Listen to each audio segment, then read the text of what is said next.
నమస్కారం అండి. నానండి ఏరైనే ఏటి లేదండి. మనము నా చిన్నప్పుడు నేను విన్నానండి, కళ్ళు సినిమా చూసినాను. చాలా మంది చూసి ఉంటారు పెద్దోళ్ళు. ఇప్పటికి ఆ కళ్ళు సినిమా 35 దాటి 36వ సంవత్సరంలోకి అడుగెట్టిందండి. అయినా కానీ అందులోట నటించిన వాళ్ళ పేర్లు ఇప్పటికే మనం అనుకుంటే ఆ నటించిన ఆయన మహానుభావుడు చచ్చిపోయి స్వర్గాన్ని ఉన్నాడు. కళ్ళు చిదంబరం అంటారు, కళ్ళు రాజేశ్వరి గారు అంటారు. ఆ నటులకు ఆ పేర్లు ఉండిపోనాయండి. ఆ దర్శకత్వం చేసిన ఆయన మనతోటి ఉన్నారండి. ఆయన పేరు ఎంవి రఘు గారు. నమస్కారం అండి. కళ్ళు సినిమా ఎన్నిసార్లు చూస్తే అన్నిసార్లు ఏడుపు వచ్చేస్తాను బాబు. మాకు అంత బాగా దర్శకత్వం చేసినారు సినిమాని. అంత బాగా అంటే ఒక సామాజికమైనటువంటి దృక్కోణంతో తమరు చేసినారు బాబు. ఎలాగొచ్చింది బాబు ఈ ఆలోచన? నేను నాటికని చూశాను నేను స్టేజ్ మీద. అయ్యా, ఇది నేను డిగ్రీ చదువుతున్నాను 1970లో విజయవాడలో ఉన్నప్పుడు నాటిక. అది అప్పుడు ప్రింట్ కూడా కాల. గలుబుడి మారుతిరావు గారు చేతురాత రాసింది ఒక ఫ్రెండ్కి ఇచ్చారు, బివి రామారావు గారు. అప్పట్లో ఆంధ్రప్రదేశ్ స్టేట్కి ఆయన చీఫ్ సెక్రటరీ. ఆయన డ్రామాలో ఇంట్రెస్ట్ ఉన్నాడు. ఆయనకి ఇస్తే ఆయన ఆంధ్ర నాటకాల పరిషత్తులో వేశారు. అప్పుడు చూశాను. స్పెల్ బౌండ్ అసలు చూసి నేను డంగ్ అయిపోయాను అనమాట. నాటకం చూసి నాటిక 45 నిమిషాలు. అసలు ఆ రోజుల్లో ఆ టైంలో నేను చూసిన ఆ టైంకి నాటకాలు ఒక రకంగా ఉండేది. కొంచెం నీరసంగా పెద్ద ఇంట్రెస్ట్ లేకుండా అటు ఇటుగా ఉండేది. బట్ ఈ నాటిక వచ్చి ఒక సంచలనలాగా చేసింది. హాలంతా వైబ్స్ అనమాట. అసలు మొత్తం నాటిక అయిపోగానే మొత్తం హాలంతా స్టాండింగ్లో ఉన్నారు. నేను నాలాంటి వాడు కొంతమంది పరిగెత్తుకొచ్చి గలుబుడి మారుతిరావు గారిని కౌగిలించుకున్నారండి. ఆయన చెప్పారు చాలాసార్లు, రఘు నన్ను బజార్లో ఎక్కించుకుని తిప్పాడు బాబు. ఆ హ్యాంగ్ ఓవర్ అంటాం కదా, మందు కొట్టిన హ్యాంగ్ ఓవర్ కాదు, రసాస్వాదన. ఇది ఆ సబ్జెక్టులో ఉన్న ఇదే ఉన్న కంటెంట్ నాకు బాగా ఎక్కేసింది. 17 సంవత్సరాల తర్వాత దాన్ని సినిమా చేశాను. బాబు అంతే నాటకంలో అప్పటికి 4-5 సార్లు ఆడేసి ఉంటారు. అయితే నాకు అర్థం కాదు. అంటే ఇప్పుడు ఆ నాటకం ఏదైతే ఉన్నదో అలాగా ఆటనే ఉంది. ఆ 16-17 సంవత్సరాల తర్వాత అండి ఇంకో విషయం చెప్పాలి. నాటిక పడిన ఏ రోజునైతే మేము గొల్లప్పుడు మాత్రం ఇమ్మీడియట్ గా రామానాయుడు గారు కొన్నారు తెలుగులో సినిమా తీయడానికి హక్కులు. తమిళకి ఏమో బాలచంద్ర గారి పేరు విన్నారు, ఆయన తీసుకున్నారు. ఆయన ఇద్దరు చేయలే. రామానాయుడు గారేమో కొన్ని కారణాల వల్ల రాయించి స్క్రిప్ట్లు రెడీ చేశారు, రాత్రి రామారావు గారు డైరెక్షన్ చేయడానికి.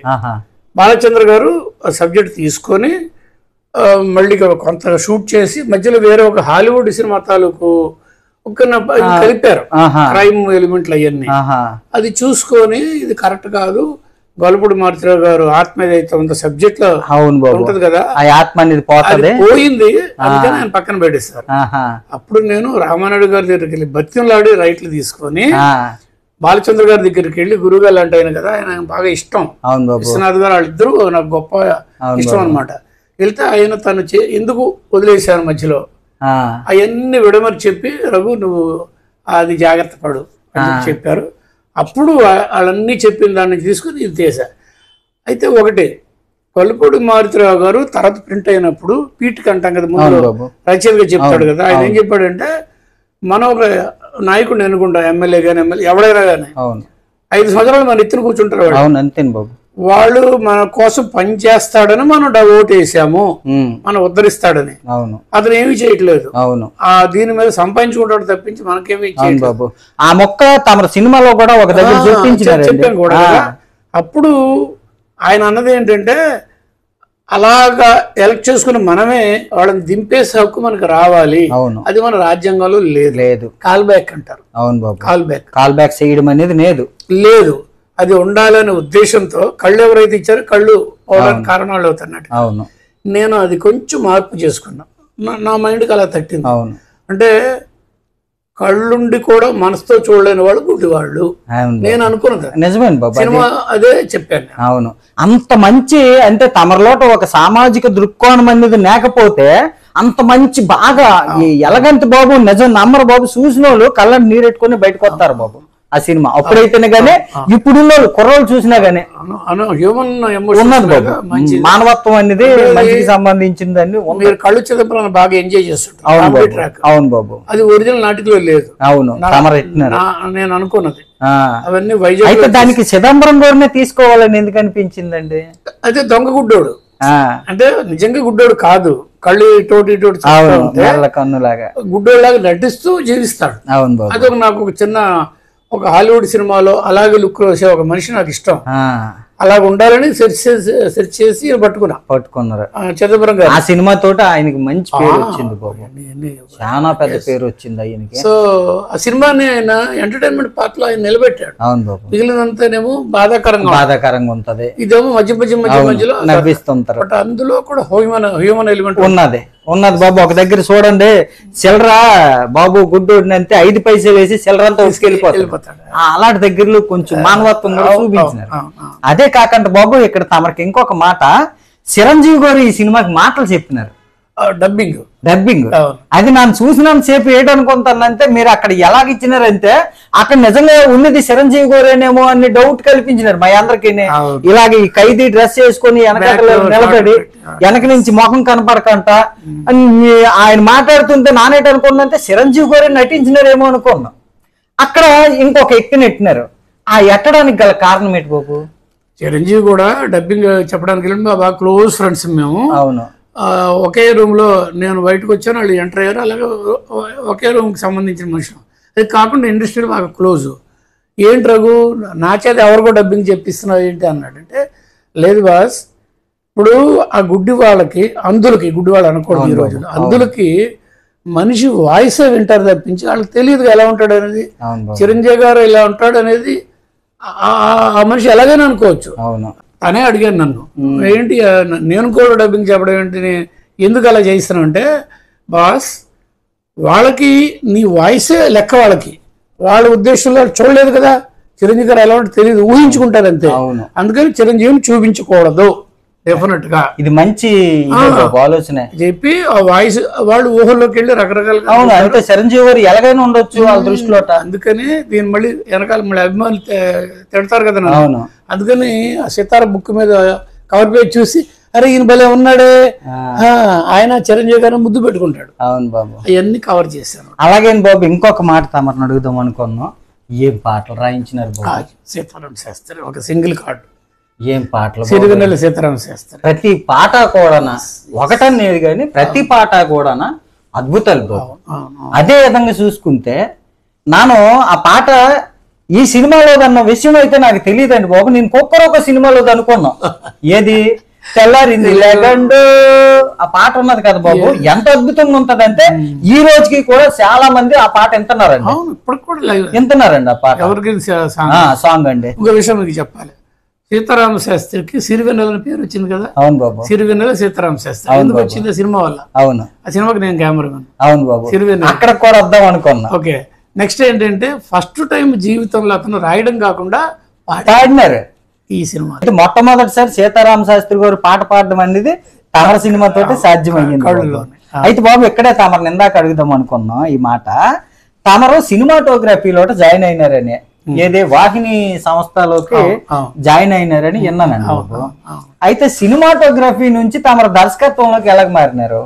అంటే సినిమాటోగ్రఫీ అనేది నేను చిన్నప్పటి నుంచి టెక్నాలజీ సైడ్ ఎక్కువ, డిగ్రీ కూడా బిఎస్సి ఎంపీసీ, ఆ తర్వాత డిప్లొమా ఇన్ ఫోటోగ్రఫీ హైదరాబాద్ అంతా కూడా దానికి సంబంధించింది. అయితే దాంతోపాటు నాకు సామాజిక స్పృహ ఎక్కువ అంటారు కదా, అది ఉంది. అవును బాబు, ఇది ఫోటోలు తీసిన అందులో ఉంటది, కంపోజిషన్ లో ఉంటది, అవును, టాపిక్ లో ఏదో ఉంటది, అలా ఉంటది, ఊరికే ఏదో.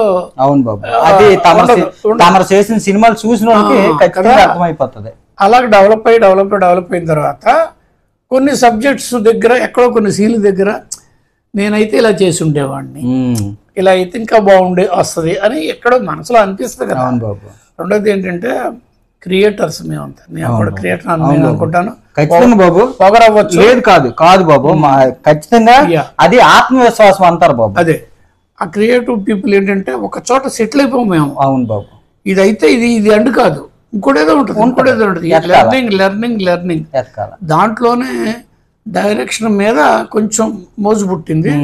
అంటే పెద్దవాళ్ళతో చేశాను, విశ్వనాథ్ గారితో చేశాను, స్వాతి ముత్యం, సిరివెన్నెల, పెద్ద వంశంలో అద్భుతమైన సినిమాలు చేశాను. అప్పుడు కొన్ని సీన్స్ ఇలా అనుకున్నాడు, అలా అనుకునేవాడిని. వాళ్ళు షూటింగ్ స్టార్ట్ చేసే ముందు పొద్దునే నేను దాన్ని ఊహించుకునేవాడిని. అది చాలా చోట్ల దగ్గరగా ఉన్నాయి. అంటే నేను కూడా బాగానే ఆలోచిస్తున్నాను, దర్శకుడు నిర్ణయించుకున్నారు, పర్వాలేదు, నేను కూడా అది పురుగు లోపల ఎంటర్ అయింది, దర్శకత్వం పురుగు ఎంటర్ అయింది అనమాట. అలాగే చేయాల్సి వచ్చింది. సరే తర్వాత ఎలాగో కెమెరామెన్ అయినా ఎక్స్ట్రాడనరీ చేయాలనే ఫీలింగే డైరెక్షన్ చేసి కెమెరామెన్ గా చేసిన సినిమాలు కూడా ఎంత హిట్లు ఉన్నాయి బాబు, ఎంత అద్భుతమైన ఫ్రేమ్లు ఉన్నాయి బాబు, అద్భుతం. పెద్ద వంశీ గారితో ఎక్కువ సినిమాలు చేసినట్టు 9 సినిమాలు పెద్ద వంశీ గారితో చేసినారు. అందులో సితార అప్పటికిప్పుడు వన్ ఆఫ్ ది బెస్ట్ తెలుగులో బాబు, పర్టికులర్ ఫోటోగ్రఫీ యాంగిల్ లో కూడా అద్భుతం బాబు. ఆ కోట దగ్గర తీసిన సన్నివేశాలు చూస్తే నాకే అనిపించింది ఈయన కూడా నిజంగా తెలియదు బాబు అప్పటికి తమరు ఈయన కూడా కానీ ఎంత అందంగా తీసినాడు ఏంటని అనుకుని అన్వేషణ చేతులు పట్టుకుని అడవుల్లో అప్పుడు ఇప్పుడున్న ఎక్విప్మెంట్ ఏమీ లేదు, ఏమీ లేదు. 84 అది. అవును బాబు. మరి ఎక్స్ట్రాడినరీగా ఉంటుంది కెమెరా వర్క్. ఇళయరాజా గారు రికార్డింగ్ కూడా గొప్పగా ఇచ్చారు. ఇవన్నీ చేసాం. అవును బాబు. ఏమీ లేని రోజుల్లోనే బాగానే క్రియేట్ చేసాం. అన్వేషణ ఎంత బాగుంటది, అన్వేషణ గాని ఈ పెద్దవంశీ గారు ప్రతి ఒక్క సినిమా కూడా అన్ని సినిమాల్లో ఆ కెమెరా యాంగిల్ ఏదైతే ఉన్నదో అది అద్భుతంగా ఉంటది బాబు. అయితే నానేటనుకు నువ్వు అంటే డైరెక్టర్ కి నచ్చినట్టుగా కెమెరా వాళ్ళు కెమెరా యాంగిల్ ఎడతారేమో అని నా ఒక అపోహ ఉన్నది నాలోట. అపోహ కాదు, నిజమేనండి. డైరెక్టరే చెప్పాలి కాన్సెప్ట్, దాని షార్ట్ డివిజన్స్ అన్ని డైరెక్టరే ఊహించాలి. అతను చెప్పిన దాన్ని మేము మెరుగులు దిద్దుతాం. అవును, అంతే అంతే. అంటే డైరెక్టర్ కూడా చెప్పాలి ఈ ఫ్రేమ్ మనసులో ఆయన థాట్ ని, పేపర్ ఉన్నదాన్ని, అక్షర రూపాన్ని, బ్రెయిన్ లో ఉన్న దాన్ని మేము దృశ్య రూపం చేస్తాం మేము సినిమాటోగ్రాఫర్స్. అవును బాబు. అప్పుడు బెటర్మెంట్ అవ్వచ్చు ఒక్కొక్కప్పుడు.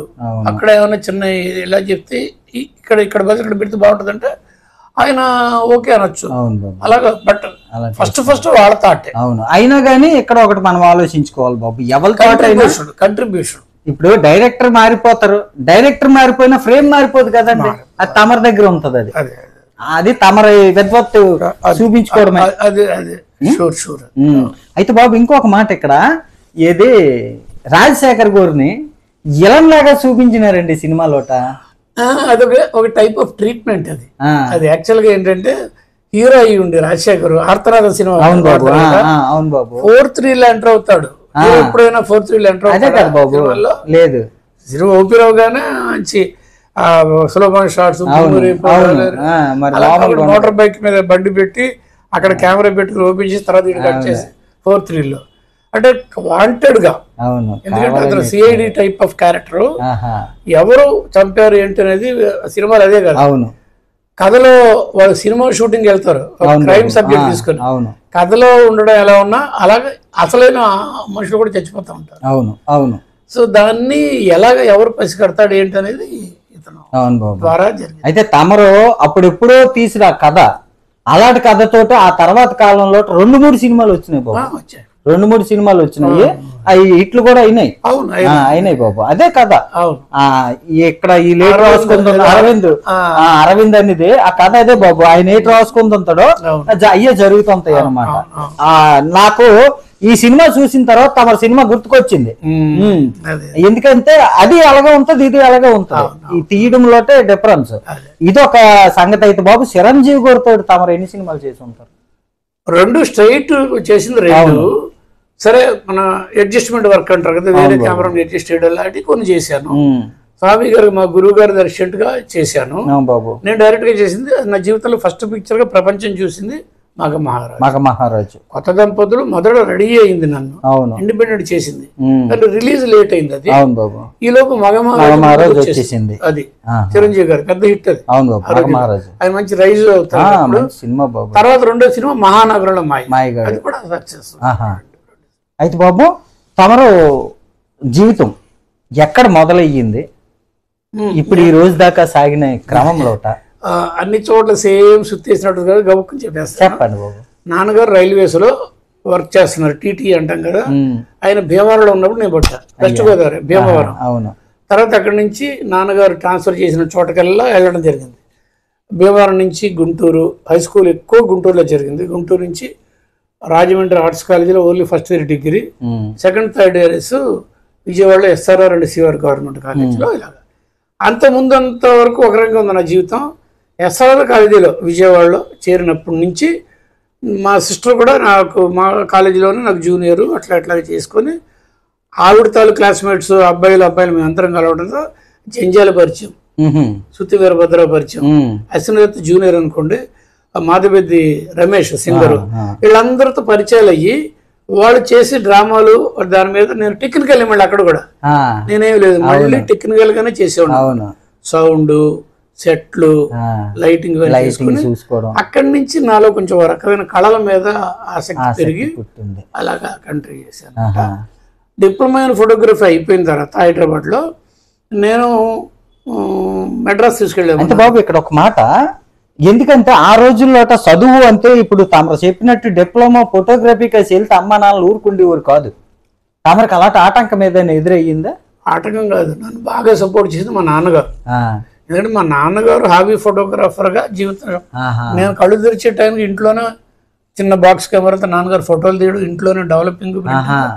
సో ఇవి పోకడలు అవన్నీ బాగా వంశంలోటే ఉన్నది ఉంది. చిన్నప్పటి నుంచి చూసి ఇంట్లో అందరం ఫోటోగ్రఫీ తెలుసు. ఇంట్లోనే బయటకు వెళ్ళటం స్టూడియో కాదు, ఇంట్లోనే నెగిటివ్ డెవలప్మెంట్ కాడ నుంచి ప్రింటింగ్ కాంటాక్ట్ ప్రింటింగ్ అంతా చేసేవాళ్ళం. అది ఉంది బేసికల్ గా. తర్వాత దాని నుంచి ఇంకా అప్గ్రేడేషన్ అయింది తప్పించి ఆ మైండ్ సెట్ అలాగే ఉంది.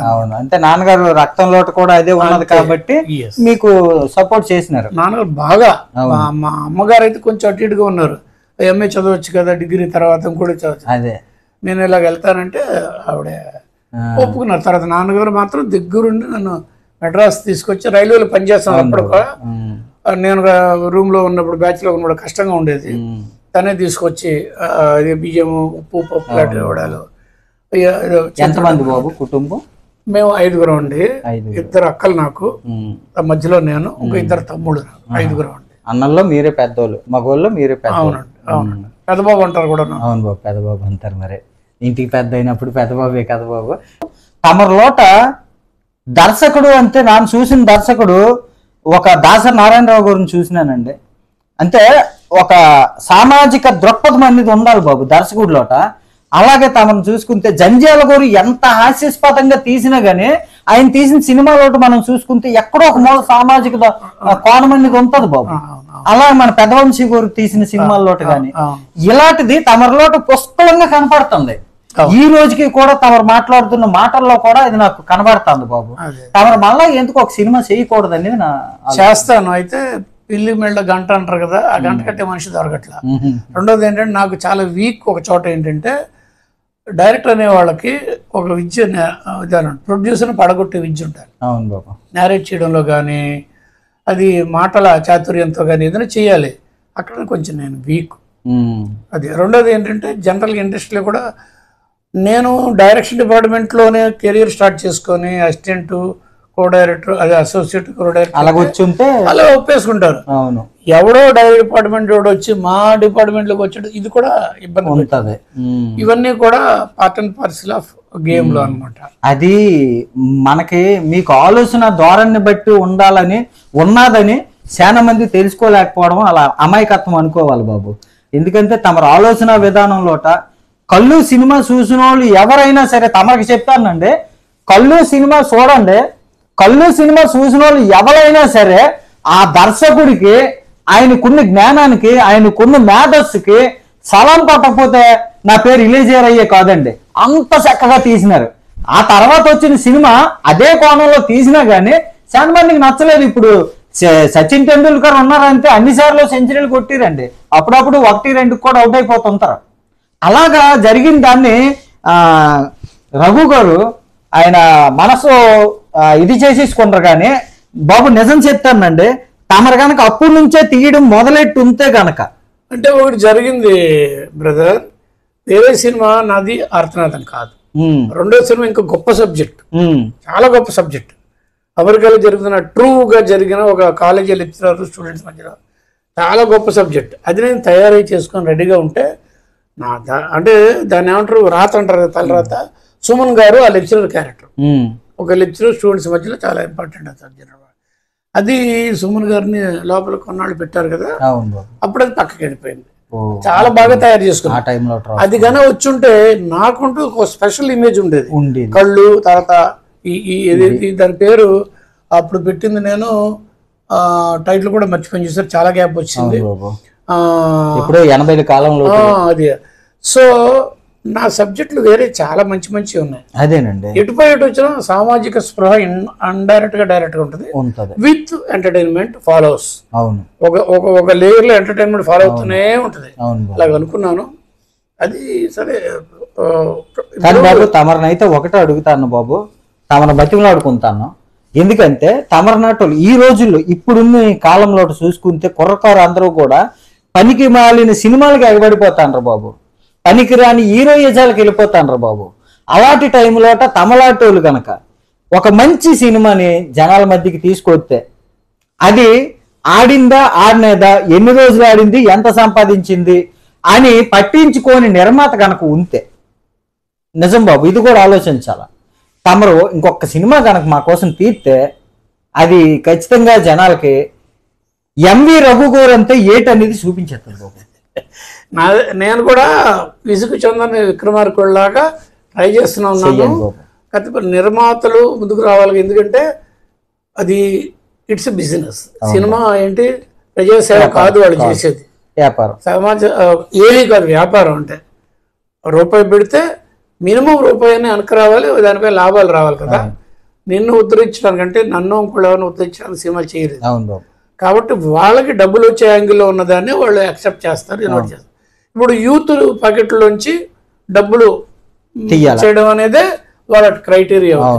అలాగే కమర్షియల్గా చేసే డైరెక్టర్లు కూడా అలాగే ఉన్నారు, యూత్ డైరెక్టర్లు అలా ఉన్నారు. అడల్ట్ కంటెంట్ సబ్జెక్టులు ఎక్కువైపోయినాయి. అదే కదా బాబు, మనం ఊహించేమో తెలుగులో అంత తొందరగా లిప్ కిస్ వస్తుందని. లేదు బాబు, ఇంకా ఎన్ని చండాలు మాటలు బాబు, బూత్ మాటలు డైరెక్ట్ గా బూత్ మాట్లాడేస్తాను. ఇప్పుడు ఏంటంటే ఈ జనరేషన్ మారిపోతుంది. ఇప్పుడున్న మోడర్న్ జనరేషన్ లో ఇవన్నీ కూడా యాక్సెప్ట్ చేసేస్తున్నారు. ఎందుకంటే ఓవరాల్ గా ఏంటంటే టీడీఎస్ గా ఉండకూడదు సినిమా, ఏదో రూపాల్లో ఎంటర్టైన్మెంట్ గా ఉండాలి. ఎందుకంటే జీవితం చాలా కష్టతరంగా ఉంది ఈ రోజుల్లో, ఆ రోజుల్లో కంటే ఇప్పుడు కంపేర్ చేస్తారు. వాళ్ళకి ఎంటర్టైన్మెంట్ కావాలి, అవుట్లెట్ కావాలి, దానికి ఏ రూపాయలు ఇచ్చిన. అదే బాబు నానంతా ఏంటంటే ఎంవి రఘు గారు వాళ్ళకి కావాల్సిన ఎంటర్టైన్మెంట్ ఇస్తూనే ఒక మంచి సందేశం ఇవ్వగలిగే సినిమా అయితే తీయగలరని నమ్మకం నాకున్నది బాబు.